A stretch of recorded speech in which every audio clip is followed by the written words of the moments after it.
بچوں اور بچیوں، دیکھیے اب ہم آپ کو جگر مراد آبادی کی غزل سمجھانا چاہ رہے ہیں۔ پہلے آپ یہ سمجھ لیں کہ جگر مراد آبادی ہمارے اس عہد جدید یعنی ہمارے 50 برس کے ارد گرد کے جو شاعر ایک نئی معنویت غزل کو دیا ہے، نئے الفاظ دیے ہیں، نیا لب و لہجہ دیا ہے، ان کے سب سے نمائندہ شاعر جگر مراد آبادی ہیں۔ ان کا نام کیا تھا؟ علی سکندر نام تھا ان کا، علی سکندر، اور جگر ان کا تخلص تھا۔ مراد آبادی اس لیے کہتے ہیں کہ یہ زیادہ تر مراد آباد میں رہے، جہاں ان کے استاد اصغر گونڈوی بھی رہتے تھے، اس لیے ان کو اس نسبت سے منسوب کر کے جگر مراد آبادی کہا گیا ہے۔ ان کی غزلیں بڑی آسان ہوتی ہیں، لیکن اس کے ساتھ ساتھ ان کے الفاظ، ان کے اندر جو درد ہوتا ہے، ان کے الفاظ کے اندر جو شیرینی ہوتی ہے، جو لطافت ہوتی ہے، جو سادگی ہوتی ہے، وہ چیز انسانوں کو ایک خاصے کی چیز لگتی ہے، اور وہ ان کو ایک بڑے سطح کا شاعر بھی بناتی ہے۔ ان کے 2-3 مجموعے جو ہیں وہ منظر عام پہ آئے ہیں۔ ایک تو مجموعہ تھا داغ جگر، مجموعہ کلام جو تھا ان کی شاعری کا جو گلدستہ تھا اس کا نام تھا داغ جگر۔ پھر دوسری ان کی جو کتاب تھی اس کا نام تھا شعلہ طور، شعلہ طور، اور تیسری کتاب ان کی تھی جس کا نام تھا آتش گل۔ یہ 3 کتاب ان کی چھپ کے آ چکی ہیں، اور پوری دنیا میں سمجھ لیجئے دنیا شاعری میں یہ دھوم مچائے ہوئے ہیں۔ تو ان کو ساہتیہ اکادمی کا انعام بھی ملا، مختلف ادبی انجمنوں نے بھی ان کی پذیرائی کی، اور انہوں نے اپنی زندگی میں بے انتہا شہرت بٹوری، لیکن چونکہ یہ بلا نوش تھے، شراب بہت پیتے تھے، اور اسی لیے ان کی زندگی جو ہے وہ بے وقت ختم ہو گئی۔ لوگ کہتے ہیں نا، جگر کا ایک شعر ہے کہ سب کو مارا جگر کے شعروں نے، اور جگر کو شراب نے مارا۔ یہ خود اپنے اوپر یہ شعر ان کا صادق آ رہا ہے۔ تو اب دیکھیے ان کی یہ غزل ہے کہ جہل خرد نے دن یہ دکھائے، جہل مانے جہالت اور خرد مانے عقل مندی۔ اب دیکھیے دونوں کو یہاں دونوں کا تضاد ہے، جیسے رات دن، ایک طرف جہالت بھی کہہ رہے ہیں اور دوسری طرف عقل مندی کہہ رہے ہیں۔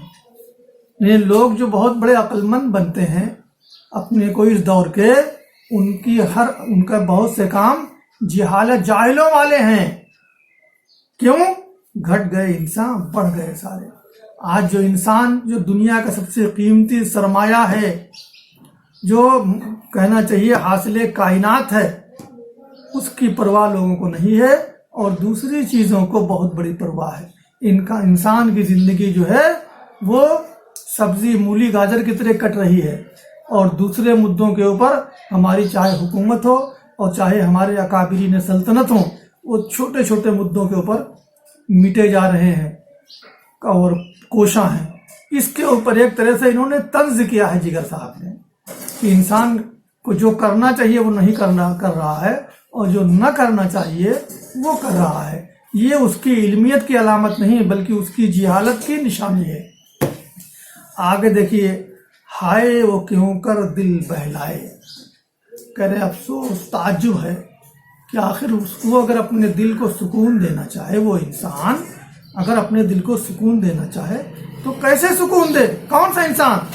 غم بھی جس کو راس نہ آئے، راس آنا یعنی کچھ آرام پہنچانا، سکون پہنچانا، یعنی جو غم اور علم میں ہونے کے بعد بھی اپنی زندگی کو پرسکون نہ کر سکے، وہ اس دنیا میں کیسے رہ پائے گا؟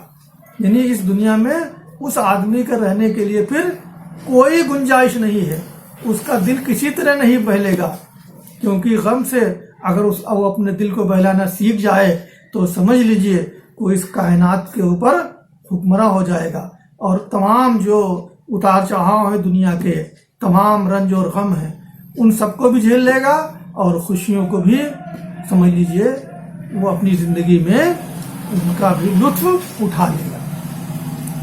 تیسرا شعر دیکھیے، کیسا مجاز، کیسا مجاز اور کیسی حقیقت۔ مجاز مانے حقیقت جو ہے وہ جو حقیقت کے تضاد میں ہم جو کہتے ہیں وہ مجاز ہوتا ہے، ایک حقیقت اور ایک بے حقیقتی چیز، جس کی کوئی حقیقت نہیں ہو لیکن اس کو ہم حقیقت سمجھیں، وہ ہے مجاز۔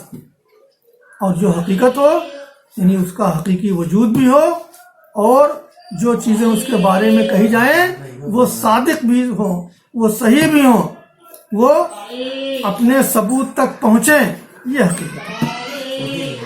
تو کیا کہہ رہے ہیں کہ کیسا مجاز اور کیسی حقیقت، اپنے ہی جلوے اپنے ہی سائے۔ یہ ایک کہنا چاہیے محبوب حقیقی کی طرف جانے والا شعر ہے۔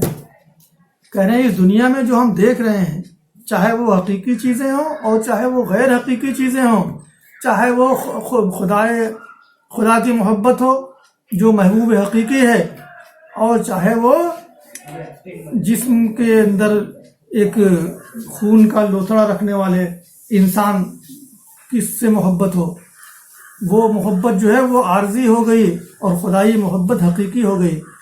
لیکن یہ ساری چیزیں کیا ہیں؟ یہ خدا کے ہی جلوے ہیں، خدا ہی مختلف روپ میں آتا ہے، ہر ذرے سے اس کا ہی وجود مختلف طریقے سے آشکارا ہے۔ چوتھا شعر دیکھیے، جھوٹی ہے ہر ایک مسرت، مسرت مانے خوشی، روح اگر تسکین نہ پائے۔ بہت اچھا شعر ہے۔ کہہ رہے ہیں اصل چیز یہ ہے کہ ہماری جو روح ہے اس کو جس چیز سے سکون ملے وہی چیز ہمارے لیے سب سے بڑی نعمت ہے۔ لیکن ہم کو سب کچھ حاصل ہو جائے لیکن ہمیں دلی سکون نہ ملے تو سمجھ لیجئے کہ ہم کو کچھ نہیں ملا ہے، اور ہماری جو خوشی ہے وہ جھوٹی ہے، وہ فریب ہے۔ جھوٹی ہے ہر ایک مسرت، ہماری ہر خوشی اس وقت بیکار ہے، فرضی ہے، جھوٹی ہے، جب تک ہمارے دل کو اور ہمارے سکون کو، ہمارے دل کو اور ہماری روح کو سکون نہ ملے۔ آج کے دور میں آپ دیکھ لیجئے، لوگوں کے پاس بہت پیسے ہیں، ان کے پاس بڑے سے بہترین بستر ہیں، بڑے مکان ہیں، لیکن وہ نیند کے لیے ترستے ہیں، اور جب وہ نیند کی گولی کھاتے ہیں تب ان کو نیند ملتی ہے۔ تو اس کا مطلب ان کا دل بے چین ہے، اور اصل سکون کیا ہے؟ دل کا چین ہے۔ تو شاید یہ سمجھا رہا ہے کہ انسان کے لیے اصل سکون، اصل نعمت یہ ہے کہ اس کے دل کو، اس کے روح کو چین ملے، چاہے بھلے ہی جو مادی وسائل ہیں، جو ہمارے پاس ساز و سامان دنیاوی ہیں، ان کی کمی کیوں نہ ہو، لیکن اگر ہمارا دل مطمئن رہے گا تو ہمیں ہمیشہ خوشی نصیب ہوگی۔ آگے دیکھیے، کارے زمانہ جتنا جتنا بنتا جائے بگڑتا جائے۔ سمجھنے کی کوشش کریے آپ نے، کار مانے کام، زمانے مانے دنیا، دنیا کا کام جو جو بنتا جاتا ہے بڑھتا جاتا ہے۔ یہ بھی تضاد آئے ہیں، جیسے دن اور رات، اچھا اور برا، ویسے بننا اور بگڑنا، بنتا جائے بگڑتا جائے۔ اس کو آپ اس طرح سے، میں آپ کو ایک نشور واحدی کا ایک شعر سنا رہا ہوں کہ انہوں نے کہا ہے کہ سحر اور شام سے کچھ یوں گزرتا جا رہا ہوں میں، سحر اور شام سے کچھ یوں گزرتا جا رہا ہوں میں، کہ جیتا جا رہا ہوں اور مرتا جا رہا ہوں میں۔ یعنی انسان کی زندگی جو جو بڑھتی جا رہی ہے، سمجھ لیجئے کہ وہ موت سے قریب ہوتا جا رہا ہے۔ سمجھ کیا رہا ہے؟ کہ ہم زندگی پا رہے ہیں، بڑے ہو رہے ہیں۔ حقیقت کی یہ ہے کیا ہے کہ اس کی زندگی گھٹ رہی ہے۔ وہی حال دنیا کا ہے کہ دنیا کا جتنا کام جو جو بڑھتا جاتا ہے، بنتا جاتا ہے، یعنی انسان کی زندگی جو جو یہاں بڑھتی جاتی ہے، تو سمجھ لیجئے وہ موت کے قریب ہوتا جاتا ہے۔ اپنی حیات سے بیزاری یا اس کی زندگی اس سے بیزار ہوتی جاتی ہے، اور وہ بہت جلد موت سے مل جانے کے لیے قریب پہنچ جاتا ہے۔ آخری شعر دیکھیے، نغمہ وہی ہے نغمہ کہ جس کو، نغمہ شعر، دل سے نکلی ہوئی کوئی بات، وہی ہے نغمہ کہ جس کو، وہی نغمہ، وہی شعر، وہی دل سے نکلی ہوئی بات اصل بات ہے، اصل شعر ہے، اصل خیال ہے۔ کون سا خیال، کون سا نغمہ؟ جو روح سنے اور روح سنائے۔ روح یعنی دل کی گہرائی سے جو چیز نکلے اور نکل کے پھر دل کی گہرائی تک اس کا اثر ہو جائے۔ جو شعر جو لوگ کہتے ہیں نا کچھ، کہ دل سے جو بات نکلتی ہے اثر رکھتی ہے، یعنی دل سے اگر کوئی بات نکلے تو پھر وہ دل پر گزرے گی یا دل کے اندر تک وہ پیوست ہو جائے گی، دل کے اوپر اس کا اثر ہوگا۔ تو اسی کو جگر صاحب کہہ رہے ہیں کہ نغمہ وہی ہے نغمہ کہ جس کو روح سنے اور روح سنائے، شاعری وہی ہے، شعر وہی ہے، بات وہی ہے جو ہم دل سے کہیں اور پھر لوگوں کے دل کے اوپر اس کا اثر ہو جائے۔ اسی کے ساتھ ان کی یہ بھی غزل ختم ہو رہی ہے۔ اب آپ جگر مراد آبادی کے بارے میں کچھ اگر پوچھنا چاہیں تو ہم سے پوچھ لیں۔ مشکل الفاظ کے معنی آپ الگ سے لکھ لائیں گے، الفاظ لکھ لائیں گے، معنی ہم لکھا دیں گے۔